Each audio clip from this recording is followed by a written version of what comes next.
रामनगर में लव जिहाद प्रकरण के बाद उबाल, हिंदू संगठनों की बुलडोजर कार्रवाई की मांग तेज हुई। जी हां दोस्तों, रामनगर की सड़कों पर आज कुछ अलग ही नजारा था। नारों की गूंज थी, झंडों की लहर थी और चेहरे पर था गुस्सा। हिंदूवादी संगठनों की इस आक्रोश रैली ने एक बड़ा सवाल खड़ा कर दिया है। क्या अब रामनगर में चलेगा बुलडोजर?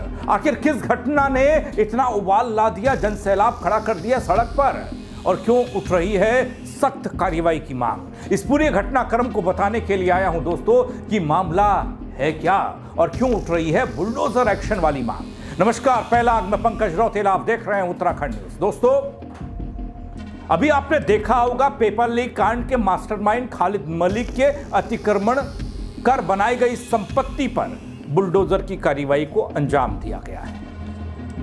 लेकिन अब ऐसी ही एक मांग उठने लगी है कुमाऊं के रामनगर से। आखिर क्यों उठ रही है ये मांग, बताने के लिए आया हूं। दोस्तों, खबर बेहद अहम है, संवेदनशील है। आप बस अंत तक मेरे साथ इस वीडियो में बने रहिएगा, खबर को समझिएगा कि हो क्या रहा है। क्योंकि पिछले कुछ दिनों में कुछ चीजें, कुछ घटनाक्रम ऐसा हुआ जिसने उत्तराखंड की शांत वादियों में आग लगाने का काम किया है। एक काशीपुर में रात को जुलूस निकलता है, आपने देखा। ये रामनगर वाला मामला मैं बता रहा हूं। कोशिश करूंगा एक हरिद्वार में भी काशीपुर जैसा मामला देखने को मिला। रात की अंधेरे में जुलूस निकाला गया, उसके बाद टकराव की स्थिति बन गई। कोशिश करूंगा वो मामला भी आपको बताऊं। लेकिन अभी फोकस रामनगर में क्यों बुलडोजर चलाओ की मांग हो रही है। दोस्तों, उत्तराखंड का नैनीताल वाला जिला, और यहां पर्यटक पहुंचते हैं, काफी फेमस है, देश दुनिया में जाना जाता है। आमतौर पर शांति और सौम्यता के लिए जाना जाता है। पर्यटक प्रिय है ये क्षेत्र। रामनगर का कॉर्बेट वाला इलाका भी सब इसी में आता है। लेकिन बीते कुछ दिनों से रामनगर क्षेत्र में कुछ अलग हलचल है और ये क्षेत्र सुर्खियों में है। कारण है एक कथित लव जिहाद प्रकरण जिसने स्थानीय समाज को झकझोर कर रख दिया। घटना के विरोध में हिंदूवादी संगठनों ने रामनगर की सड़क पर आक्रोश रैली निकाली, जिसमें सैकड़ों की संख्या में लोग शामिल हुए। इस रैली में बुलडोजर कार्रवाई की खुली मांग की गई और सरकार को बाकायदा चेतावनी दे दी गई।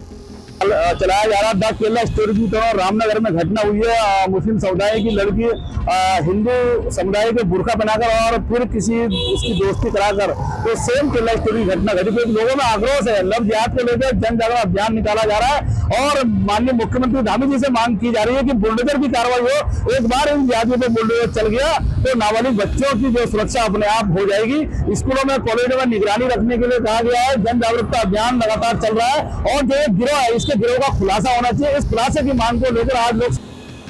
अब आपको बताता हूं दोस्तों ये सब क्यों हो रहा है, ये मामला है क्या।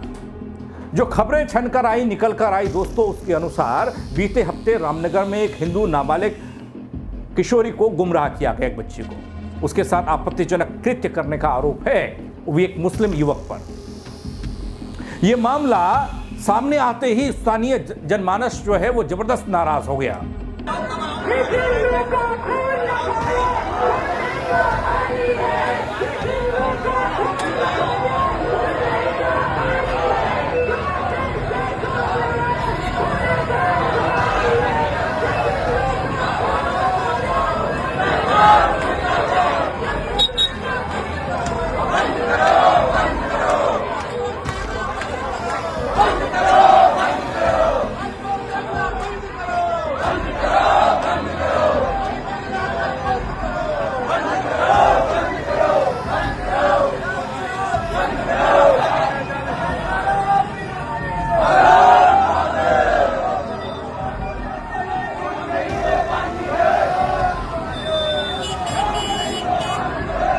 हिंदू संगठनों का आरोप है दोस्तों, यह सिर्फ एक आपराधिक घटना नहीं बल्कि एक सुनियोजित सांस्कृतिक हमला है।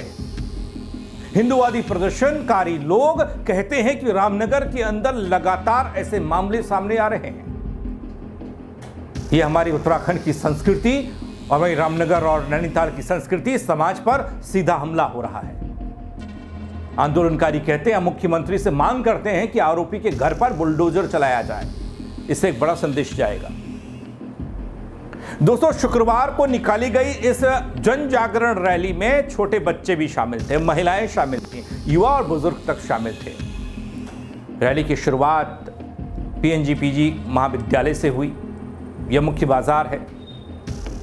नगर के प्रमुख मार्गों से होकर एक विशाल जनसैलाब निकला। मानना है व्यक्तिगत, ये नाम तो इसका जन आक्रोश है और वास्तव में कहीं ना कहीं आक्रोशित सभी है, इसमें दो राय नहीं है। और ये लव जिहाद के खिलाफ निकाली गई है। और मेरा ये भी मानना है कि किसी चीज के लिए भी, कोई भी आंदोलन के लिए भी जन जागरण होना जरूरी है। क्योंकि जब आप मानसिक, शारीरिक, बौद्धिक रूप से जागरूक होंगे तो आपको पता चलेगा क्या चीज मेरे लिए सही है और क्या चीज मेरे लिए खराब है। दोस्तों, इतना भर नहीं था। रैली के दौरान लोग हाथों में बैनर, पोस्टर लिए हुए थे जिन पर लिखा था #जस्टिस फॉर डॉटर, लव जिहाद बंद करो, बुलडोजर चलाओ, अपराध मिटाओ जैसे संदेश, नारे लिखे थे, लोगों की जुबान पर थे। नारों की गूंज और लोगों की ऊर्जा ने यह साफ कर दिया कि यह मामला अब केवल एक परिवार या समुदाय का नहीं रह गया। दोस्तों, यह सामाजिक चेतना का विषय बन गया, क्योंकि कुछ लोग समाज को तोड़ने, अशांति पैदा करने और इस तरह की कोशिशें लगातार करते हैं। किसी से छेड़छाड़ करना, किसी के साथ दुष्कर्म करना, आपत्तिजनक कृत्य करना। दोस्तों, यहां एक तरफ कड़ी कार्रवाई की मांग हुई और साथ ही सरकार को भी चेतावनी दे दी गई। रैली के दौरान हिंदू संगठनों ने साफ किया, चेतावनी लहजे में कहा कि इस मामले में अगर जल्द कार्रवाई, बड़ी कार्रवाई, कड़ी कार्रवाई नहीं हुई तो आंदोलन को और व्यापक किया जाएगा। उनका कहना है कि ऐसे मामलों में नरमी सामाजिक संतुलन को खतरे में डाल सकती है। सरकार को बुलडोजर नीति अपनानी चाहिए ताकि समाज में डर का माहौल बने। ऐसे लोग डरें जो लोग गलत काम करते हैं, जो लोग गलत सोचते हैं प्रदेश के बारे में, जो लोग शांति को भंग करना चाह रहे हैं। अब ये कोई पहला मामला नहीं है। इस बार चुप्पी से अपराधियों के हौसले बढ़ सकते हैं। वही बात अगर मैं पुलिस और प्रशासन की भूमिका करूं तो इस रैली के दौरान तो सब कुछ शांत दिखाई दिया। व्यापक पुलिस की व्यवस्था दिखाई दी पुख्ता तौर पर। कुछ संवेदनशील क्षेत्र थे जहां पर सुरक्षा बल को तैनात किया गया था और प्रशासन ने यह पहले ही स्पष्ट कर दिया था, साफ कर दिया था। चेतावनी प्रशासन की भी थी, कानून में हाथ में लिया तो कार्रवाई होगी। दोस्तों, यह मामला जितना संवेदनशील है उतना ही सामाजिक नजर से आप देखेंगे तो एक जटिल भी है। एक तरफ बेटियों की सुरक्षा को लेकर गंभीर चिंता है तो दूसरी ओर सांप्रदायिक स्वार्थ बनाए रखने की चुनौती भी है। इस प्रकरण ने कई सवाल उठाए हैं दोस्तों। क्या वाकई में यह सुनियोजित एक सांस्कृतिक हमला है? कुछ लोग हैं जो यह कर रहे हैं या करने के लिए कह रहे हैं या उन्हें सपोर्ट कर रहे हैं। और क्या कानून की धीमी प्रक्रिया जनता को सड़कों पर आने के लिए मजबूर कर रही है? ये मैं इसलिए कह रहा हूं क्योंकि हमने हरिद्वार की एक तस्वीर देखी, उस तस्वीर के बारे में भी अलग से वीडियो बना दो। वो तस्वीर देखी, वहां पर कुछ लोग रात को जुलूस निकालते हैं, पुलिस प्रशासन को कानों कान कोई खबर नहीं होती है। और जब बजरंग दल वाले, कुछ हिंदू संगठन सामने आते हैं तो उसके बाद पुलिस आकर खड़ी हो जाती है और मामला फिर खुलता है। फिर तो आबादी वाला मसला आ जाता है कि कितनी आबादी हिंदुओं की कम हो गई, कितनी आबादी मुस्लिमों की बढ़ गई, क्या क्या मुस्लिम करते हैं, कैसे हिंदुओं को दबकर रहना पड़ता है या वहां से घर छोड़कर जाना पड़ रहा है। बहुत सारा कुछ वहां देखने को मिला। इसलिए जो प्रक्रिया है इन सारे मामलों से निपटने के लिए उसे और सख्त और मजबूत करने की जरूरत है। क्या बुलडोजर संस्कृति का इस्तेमाल करना, एक बहुत बड़ा सवाल है कि बुलडोजर चला दीजिए। अभी खालिद मलिक के घर पर, दुकान पर बुलडोजर चला, यह क्या अच्छा कदम है? हालांकि कोर्ट कुछ कहता है इस मामले पर, लेकिन उन सब के बावजूद भी लोगों की एक मांग है कि बुलडोजर चला दीजिए। इस सवालों के जवाब हमें आज नहीं तो कल देने ही होंगे, सरकार को देने होंगे, समाज को देने होंगे दोस्तों। लेकिन हाँ, जो लोग माहौल खराब कर रहे हैं उनको बख्शा नहीं जाना चाहिए। आप भी अपने जवाब कमेंट के जरिए बता सकते हैं दोस्तों कि इन सवालों के क्या जवाब हो सकते हैं। साथ ही रैली का एक बड़ा पहलू ये भी है दोस्तों, हिंदू संगठनों ने महिलाओं को जागरूक करने पर भी जोर दिया है। उनका कहना था कि ऐसे मामलों में, जैसा ये प्रकरण है कि एक हिंदू लड़की के साथ एक मुस्लिम लड़के ने घिनौनी हरकत की तो उसके बाद ये उबाल आया। सबसे पहले घर, परिवार, समाज और स्कूल को जिम्मेदारी संभालनी होगी।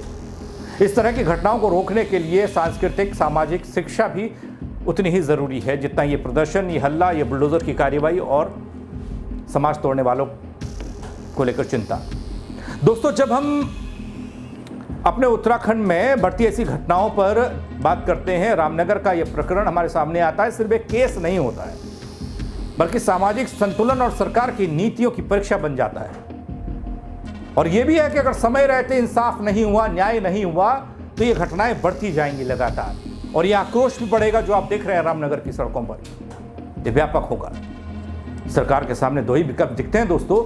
सरकार चाहे किसी की भी हो, मौजूदा धामी सरकार मत सोचिए, जब से उत्तराखंड बनाया तब से, और आगे भी सोचिए जिसकी आएगी सरकार, या तो ठोस कार्रवाई करके जनता के विश्वास को मजबूत किया जाए या फिर चुप रहकर आने वाले सामाजिक उबाल का इंतजार किया जाए।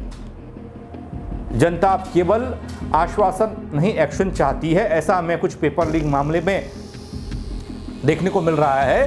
देहरादून में बेरोजगार संघ वाले जो बैठे हैं, आश्वासन तो उनको भी दे दिया गया, लेकिन नहीं, वो एक्शन ऐसा चाहते हैं कि सीबीआई लेवल की जांच हो तब जाकर मानेंगे, और वो भी जल्द। यहां पर भी कुछ ऐसा ही मसला है। अब देखना होगा कि इस मसले पर आगे क्या कुछ होता है, लेकिन एक चिंता सबके जहन में है कि ये उत्तराखंड की शांत वादियों में ये हंगामे वाली तस्वीर क्यों आ रही है।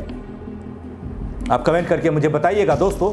खबर को लाइक करिएगा, शेयर करिएगा, लोगों तक पहुंचाइएगा ताकि लोगों को भी जानकारी मिले ऐसी खबर के बारे में, वो जान पाए। मैं जुड़ने के लिए आप सबका बहुत शुक्रिया। जय उत्तराखंड दोस्तों।